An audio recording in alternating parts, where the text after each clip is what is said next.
En primer lugar, pues agradecer a Luis y Karin y a los demás, y a Juan Carrete también, que es un personaje bastante clave en ir consiguiendo que este lugar de granito con sus aromas de radón se vaya convirtiendo en un sitio interesante de discusiones y presentaciones multivarias y coloristas. Entonces, yo voy a tratar hoy, en los 20 minutos estos que tenemos, de dar un repaso en un sentido bastante general a una serie de temas que se irán tocando también aquí desde otros puntos de vista y que me gustaría un poco centrar desde otro punto de vista. Entonces, lo que pretendo hacer en el ratito este es, en primer lugar, dar un poco una vuelta sobre una serie de términos, centrar un poco la terminología, después pasar de forma muy rápida y precipitada por toda una serie de ejemplos bastante espectaculares de procesos de señalización en biología, es decir, lo que vamos a estar viendo son procesos de evolución y de cambio y de dinámica en el tráfico de señales. Entonces, en primer lugar, vamos a ver un poco temas de terminología para entender lo que estamos diciendo. En segundo lugar, unos ejemplos. En tercer lugar, identificar algunos de los problemas que parecen identificarse en la cantidad de trabajos muy interesante que se está desarrollando en este momento sobre los temas de señales y de intercambio de señales entre organismos.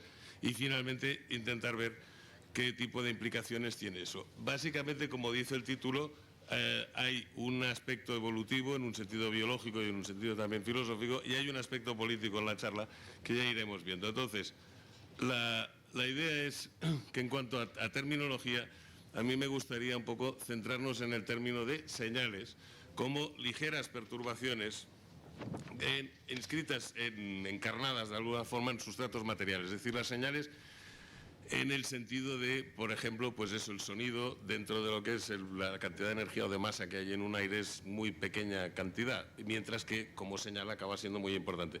El peso total de la tinta en un libro es ridículo comparado con el libro. En general, las señales son unas ligeras perturbaciones que están inscritas, están embarcadas en sustratos masivos. Ya iremos viendo más ejemplos de eso.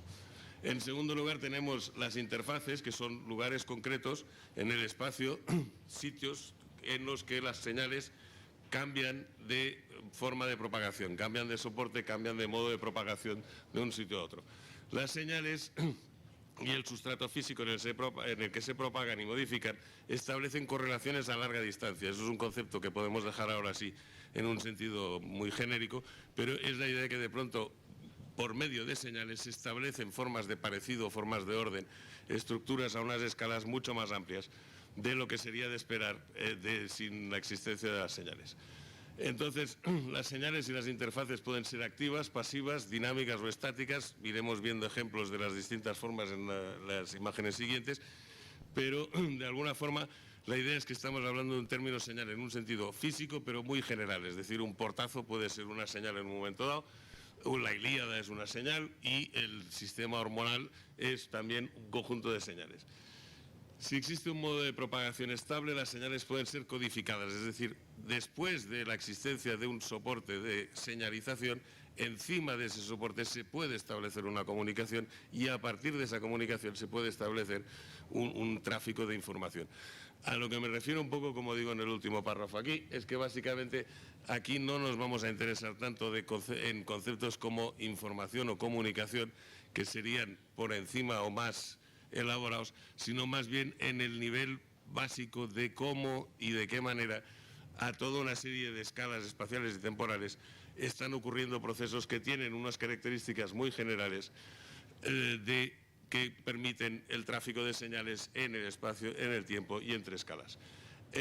Configuraciones capaces de propagar señales comparten de modo muy general características como la polaridad, la intermitencia y la modularidad. Estas tres partidas son muy básicas en toda la organización de la vida y también podríamos entrar más en detalles y por ahora las dejamos puramente como términos en cuanto a que son piezas claves que después de alguna forma ayudan a entender o explicar muchos procesos que ocurren a escalas y en lugares muy distintos. También resulta básico, y estos dos puntos son importantes, la idea de que todo proceso de señalización de alguna forma implica una forma de consenso, y eso va desde los sensores, donde hay muchos captores y acaban generando una señal consensuada, digamos, de esos captores a las poblaciones que generan señales hormonales o genéticas, en las que de alguna forma tiene que haber un consenso sobre las formas en las que se emiten, se reciben y de alguna forma un aprendizaje para que ese sistema de comunicación o ese sistema de señalización pueda tener sus efectos. Y finalmente el punto que también iremos resaltando en el resto de la charla es que todo proceso de señalización tiene una dimensión política en el sentido de que participan distintos focos de iniciativa, que no llamamos individuos en el sentido de que puede ser otro tipo de formas de organización, pero que hay distintos elementos que participan y que en consecuencia es un proceso político en el sentido de multiplicidad de acciones que de alguna forma se organizan a otro nivel. Entonces, a partir de ahí vamos a entrar en la cuestión más básica, antes de entrar en ejemplos, de un poco posicionar el mundo del que estamos hablando. Entonces, aquí presento, y vamos a pasar 2 minutos con esto, lo que llamo el diagrama del queso, que es un poco un esquema que de alguna forma empezaron a usar los meteorólogos y los oceanógrafos para hablar de procesos a distintas escalas simultáneamente. Entonces, de alguna forma aquí lo que hacemos es poner abajo el espacio, o sea, metros, tendríamos 1 metro, 100 metros, bueno, esto sería 1 centímetro aquí, el metro estaría aquí, 1 centímetro, 1 milímetro, una 10 millonésimas de milímetro, etcétera, y por aquí procesos grandes, o sea, aquí tamaños pequeños, tamaños grandes, y aquí en tiempo lo mismo, tamaños grandes en tiempo y tamaños pequeños en tiempo. Entonces, un poco el concepto es que todo el mundo que conocemos, todo lo que vemos, a lo que tenemos acceso directo, está en la zona de lo que llamo la zona del queso, es decir, son cosas entre 1 milímetro y unas decenas de metros o centenares de metros y unas fracciones de segundo y unos miles de segundo. Todo lo demás podemos llegar a tener relaciones con ello, pero de forma colectiva, de forma plural, de forma social. Es decir, colectivamente podemos construir ciudades, que son cosas que miden kilómetros y duran siglos, o podemos averiguar la estructura geológica o geográfica de un territorio y nos podemos proyectar, y eso es lo que iremos viendo con más detalle en los próximos ejemplos, podemos proyectar procesos, dinámicas en distintas zonas de este esquema. En particular, lo que hemos estado viendo, por ejemplo, en las primeras partes de esta sesión, ha sido una buena parte de todas las novedades que se han descubierto en el siglo pasado en relación con la estructura de procesos muy pequeños en el espacio y muy rápidos en el tiempo, como puede ser pues toda la física del estado sólido, la biología molecular, la genética, etcétera. Entonces, lo que estamos viendo, y ahí es un poco en los distintos procesos y distintos elementos de información que tenemos sobre las distintas partes de este esquema, son producidos socialmente, es decir, hay una construcción teórica que hace que nos relacionamos con las células y nos traemos imágenes de células y hacemos cosas con las células de la misma forma que podemos construir ciudades o averiguar la posición y la forma de los continentes. Entonces, una cosa interesante es que las formas de actuar de las distintas entidades en este diagrama no son deducibles unas de otras, es decir, un tomate no es una bacteria grande ni una bacteria es un tomate pequeño, son cosas distintas, tienen elementos parecidos, pero existen en un mundo de reglas de juego distintas. Entonces, otro elemento importante de esta componente es que las señales se desplazan a una determinada velocidad. Las señales están inscritas en un sustrato y en función del sustrato en el que están inscritas se desplazan a una velocidad o a otra. Un ejemplo de esto es esta imagen que publicó Nature hace una semana en relación con el maremoto, el tsunami en Asia, en el que, por una parte, se visualiza claramente que la señal se propaga a una cierta velocidad, se pueden ver aquí los tiempos.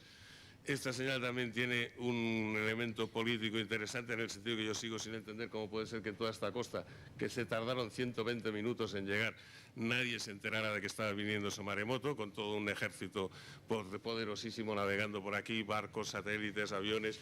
¿Cómo puede ser que en 2 horas no se diera el aviso a esta gente de que estaba viniendo la ola? Pero eso es una nota marginal frente a esta imagen. Un poco la idea que quería yo presentar aquí es que el diagrama anterior, las distintas partidas se comunican entre ellas, pero con unas limitaciones en el sentido de que la propagación de las señales está limitada en función del soporte en el que están inscritas. Entonces esto se representa en términos físicos con lo que se llama el cono de Minkowski, en el sentido de que si esto es el presente, a medida que va pasando el tiempo, estamos conectados con una parte del universo más grande. Si consideramos un intervalo muy breve de tiempo, solo nos conectamos con un entorno muy próximo. En una trillonésima de segundo, nada de lo que haya ocurrido a 1000 kilómetros de aquí nos puede afectar. En unas horas, cosas que hayan ocurrido a miles de millones de kilómetros de aquí nos pueden afectar. Es decir, que nuestra conectividad de las distintas actores, de los distintos procesos en el universo, no es absoluta, está limitada por la velocidad de propagación en la que viajan esas señales, que tiene un límite exterior, que sería la velocidad de la luz, pero dentro hay otros conos más estrechos, que serían pues el sonido o la propagación, por ejemplo, de esta ola, que fue a unos cuantos kilómetros por hora. Entonces, a partir de ahí vamos a ver ahora unos cuantos ejemplos de procesos de señalización en ese sentido del que hablábamos antes y sus componentes también, para entendernos, de las dimensiones, por una parte artística que tiene esto, que a mí me parece que es importante también aquí, dado el foro y el sitio en el que estamos discutiendo, que es el de peso de esta partida. Y, por ejemplo, esto es un ejemplo clásico de un tema que a mí me interesa mucho desde hace muchos años, que es la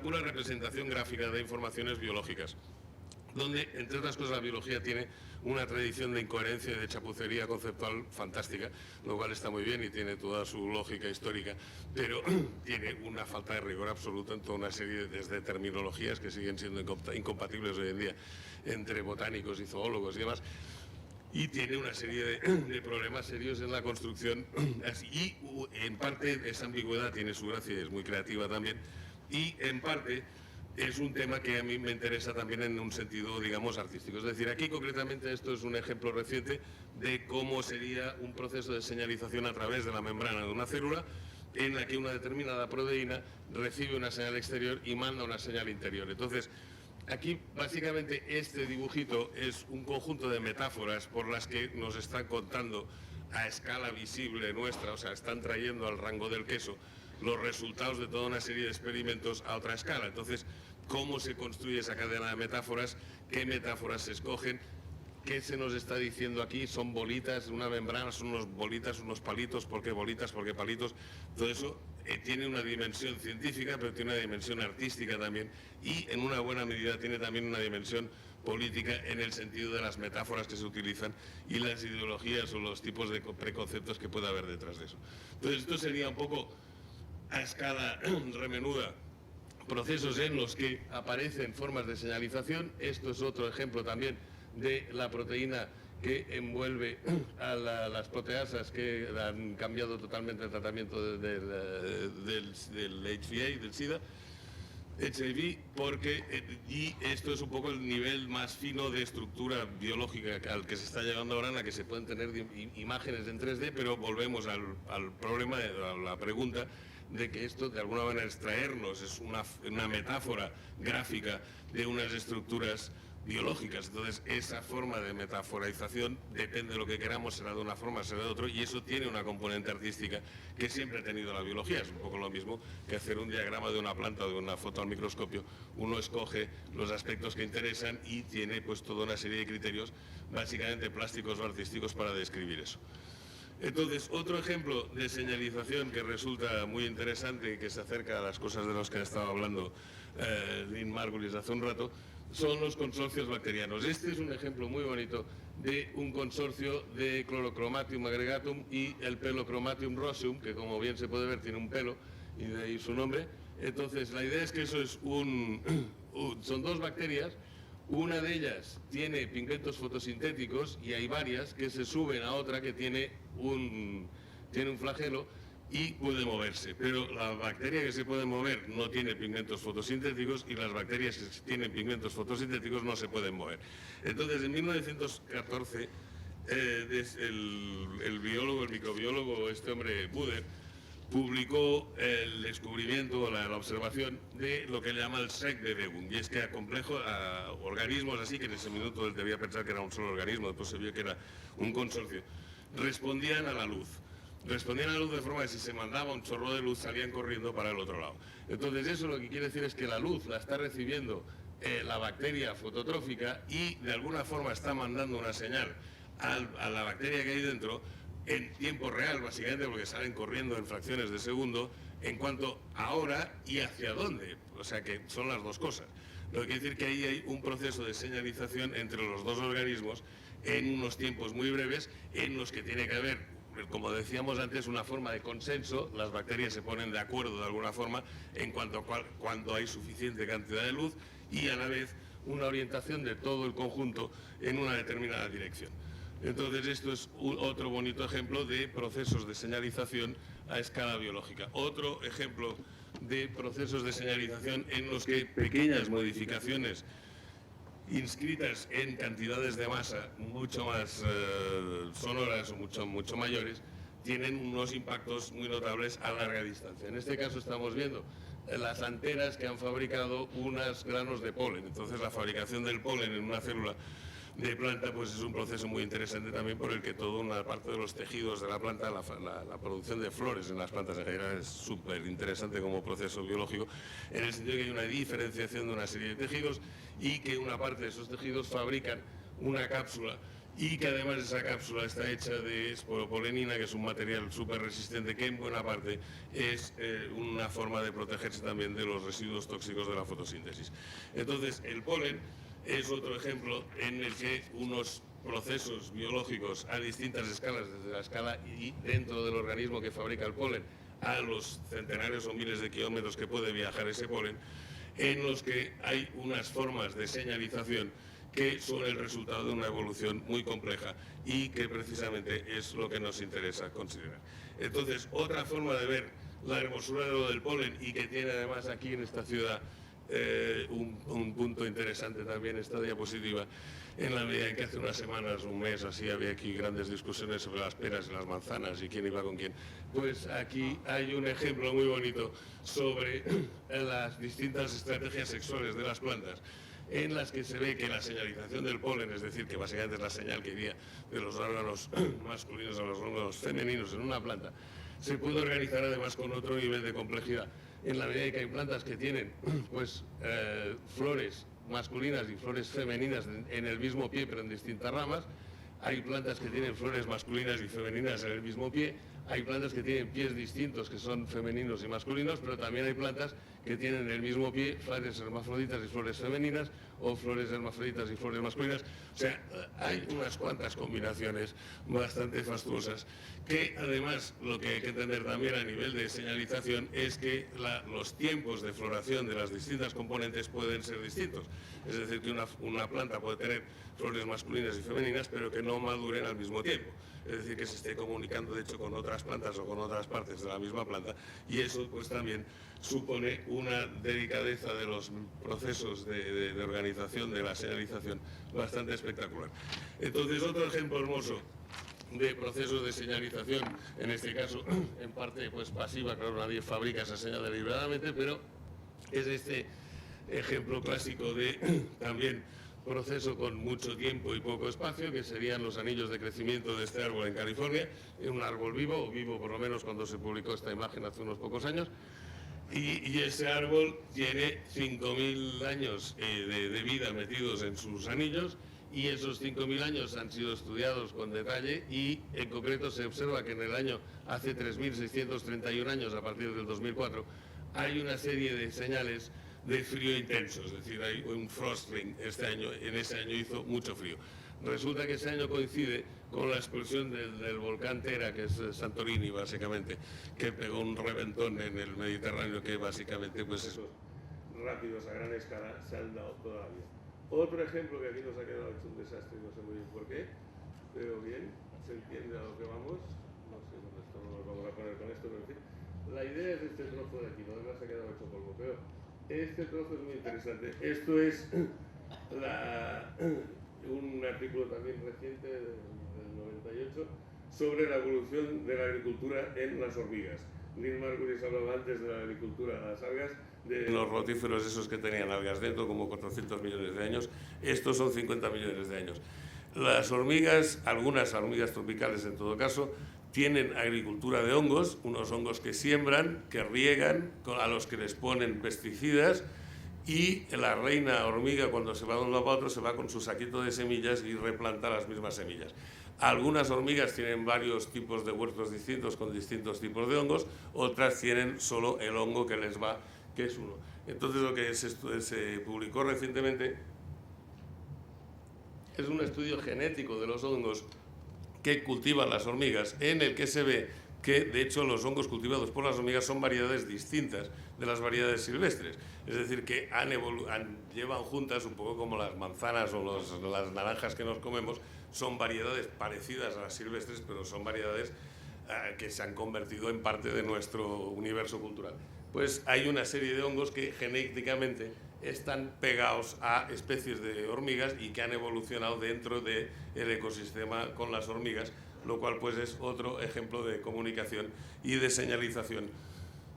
Otro ejemplo espectacular de señalización que a mí me parece muy bonito desde hace muchos años y al que se le ha hecho poco caso en general y me sigue pareciendo absolutamente espectacular, es el de los carotenos, que son unos pigmentos relativamente sencillos que participan en la fotosíntesis y que son mucho más resistentes que la clorofila. La clorofila se estropea muy deprisa, hay que irla renovando, de ahí que pues, cuando los árboles dejan de renovar la clorofila, las hojas se ponen amarillas porque salen los carotenos que están dentro todo el rato, pero que mientras hay clorofila no se ven. Y la clorofila hay que renovarla, con lo cual cuando la planta empieza a cerrar su metabolismo para el invierno, deja de renovar la clorofila, se ven los carotenos. Entonces los carotenos resulta que, entre otras cosas, son lo que nos permite a nosotros la vista, es decir, todo el proceso por el que las señales fotoeléctricas se traducen en señales químicas y pasan a nuestro metabolismo y podemos procesar las señales ópticas. El punto clave de eso son los carotenos, y ningún animal es capaz de sintetizar carotenos.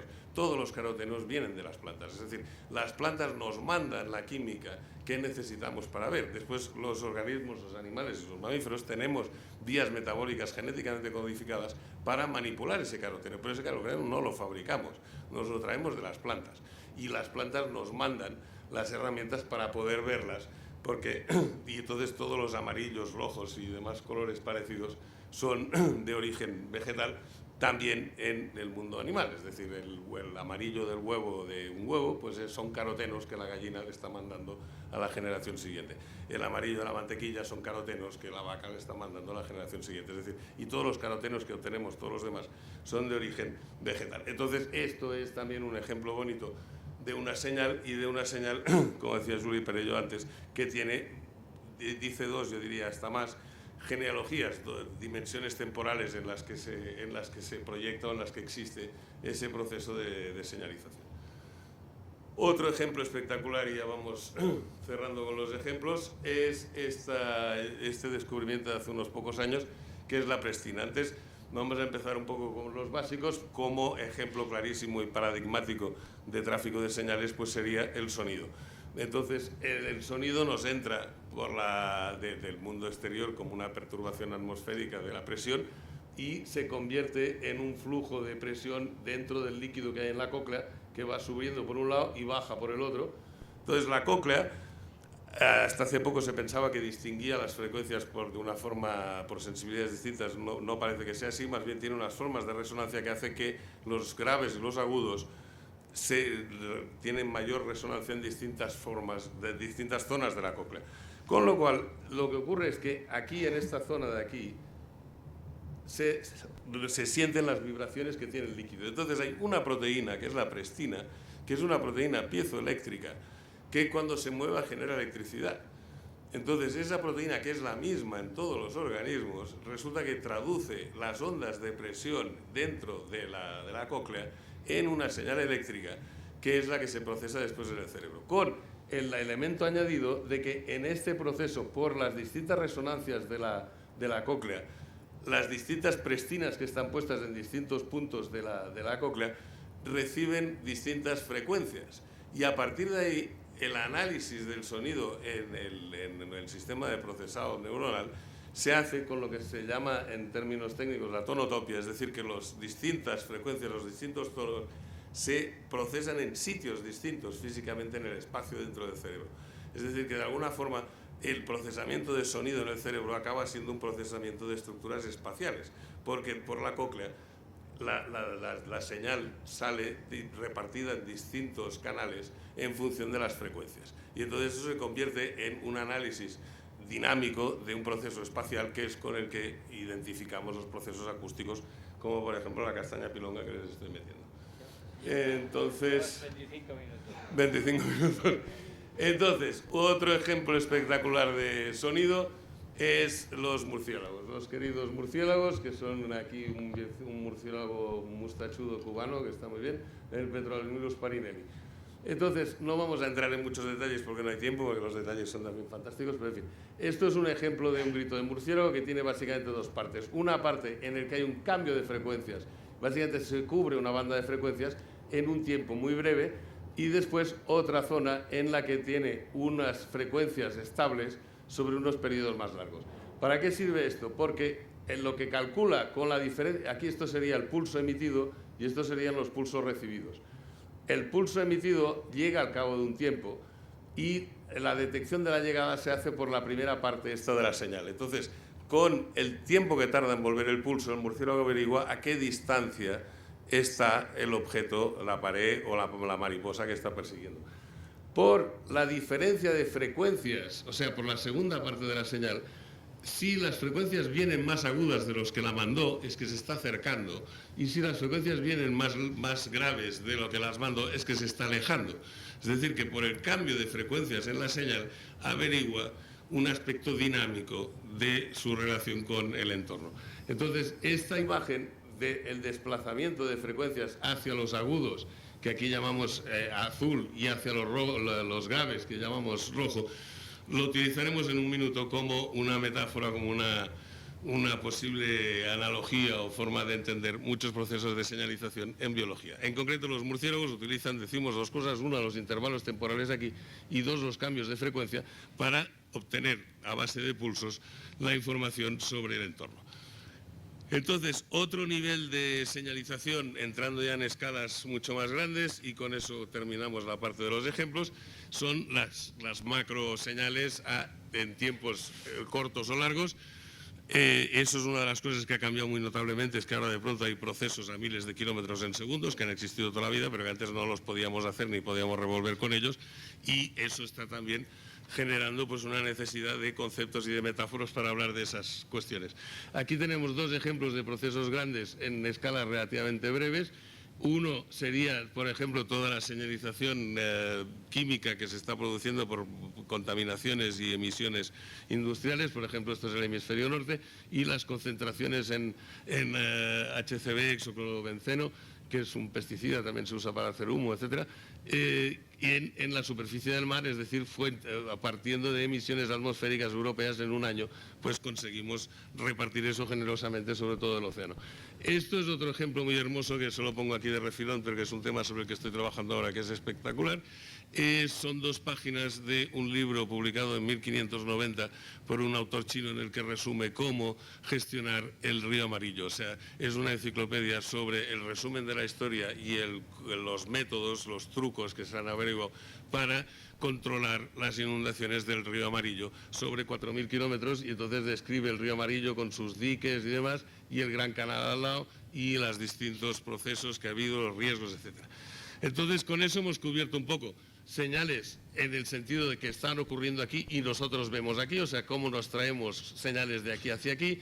El caso de este señor chino, por ejemplo, nos estaría trayendo explicaciones de un mapa de 4.000 kilómetros al tamaño de una hoja que podamos ver, y los procesos que de alguna forma resultan especialmente interesantes filosófica y políticamente son procesos a gran escala en tiempos cortos, como las telecomunicaciones, los mercados globales y otros procesos similares, que empezamos a operar a escalas muy grandes en tiempos muy breves, cosa que antes no era. Entonces, 2 minutos más, uno de 3 transparencias quedan.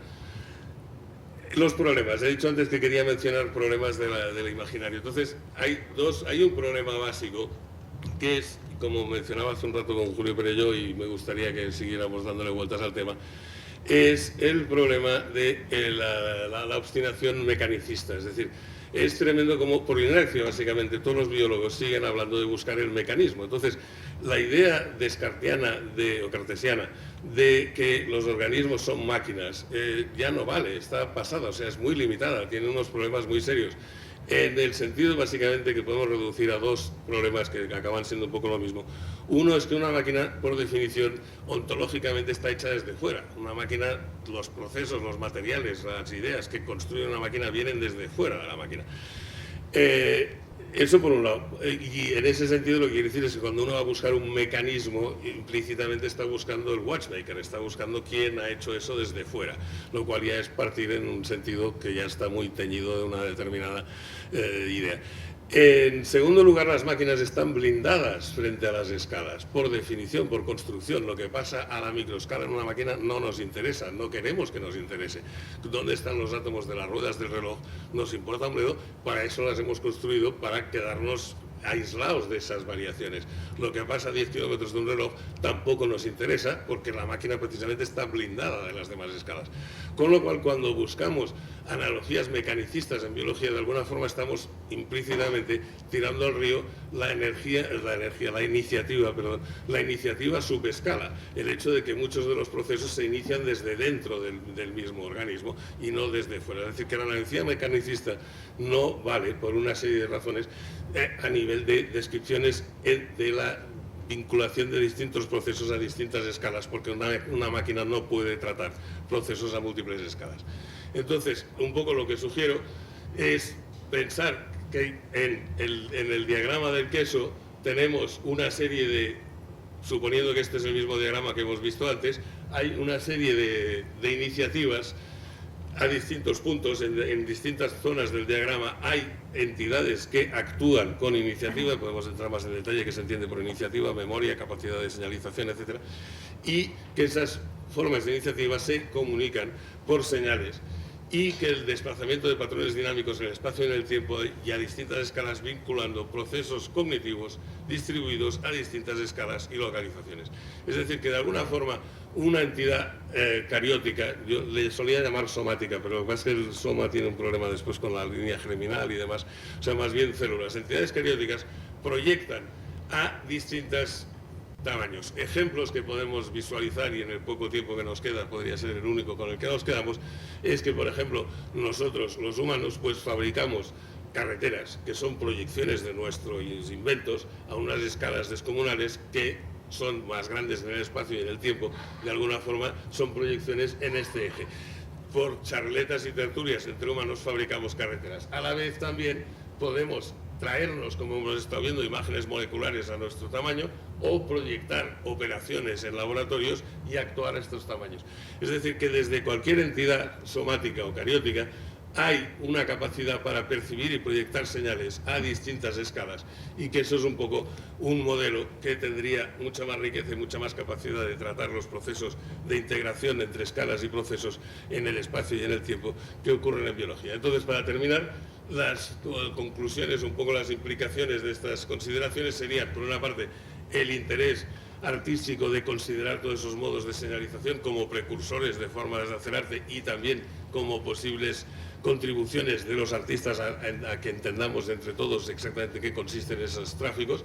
En segundo lugar, que la evolución es una forma de aprendizaje a muchas escalas, simultáneamente que la imagen John Wayne del individuo que se multiplica y caza y tal, pues existe, pero es bastante limitado, y hay otras cosas que ocurren.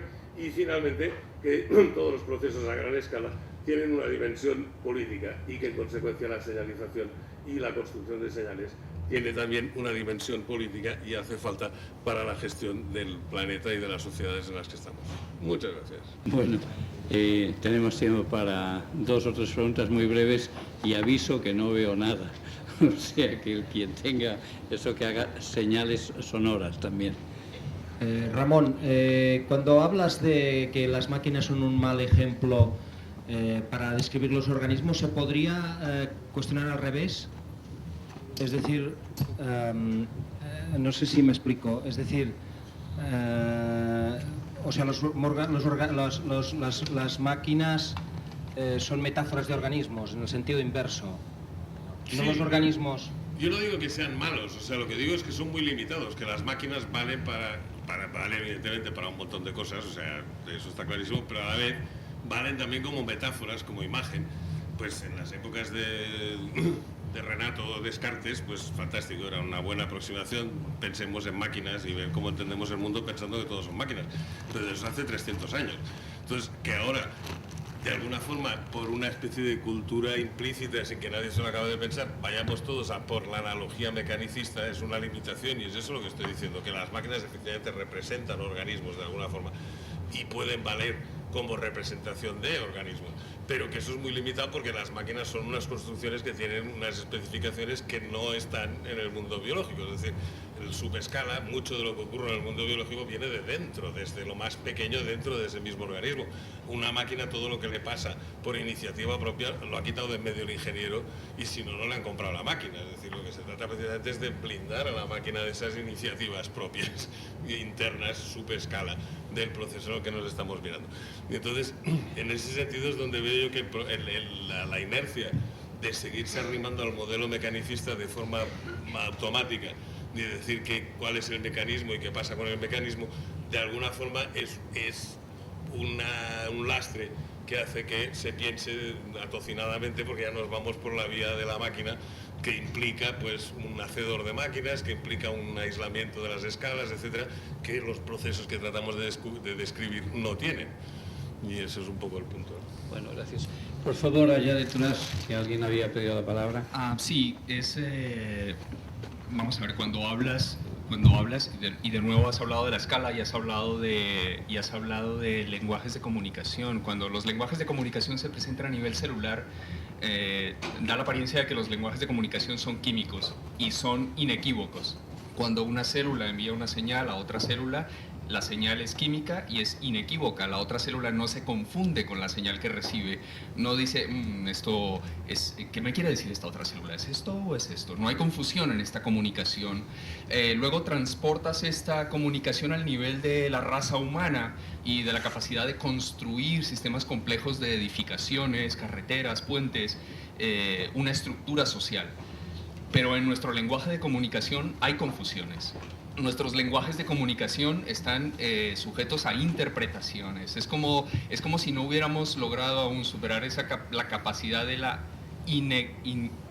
ser inequívocos en el lenguaje de comunicación. ¿Crees que en ese proceso de evolución hacia una conciencia de raza humana, nuestro lenguaje va a evolucionar? ¿Cómo imaginas nuestro lenguaje evolucionando en ese sentido?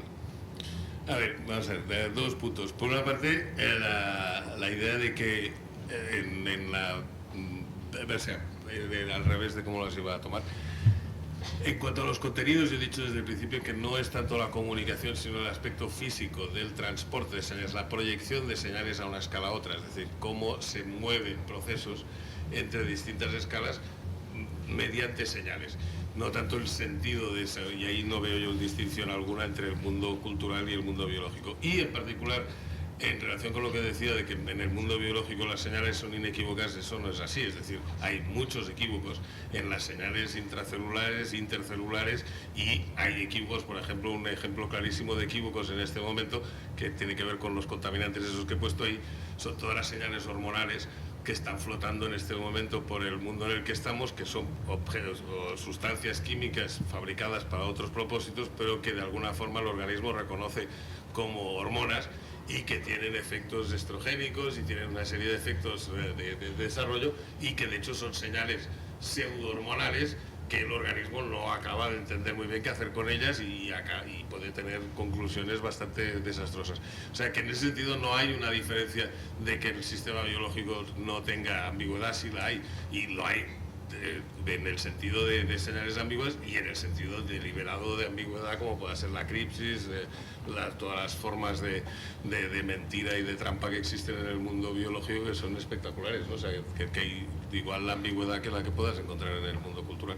Gracias. Bueno, he visto al profesor Morán aquí. ¿Hay alguna otra? Con esta acabamos, esta parte. Federico, por favor. Ramón, más que una pregunta es una invitación a una reflexión. Cuando yo estudiaba bioquímica, siempre que se hablaba de procesos de señalización, a nivel celular, a nivel de organismos, o sea, había una diferencia entre los primeros mensajeros y los segundos mensajeros.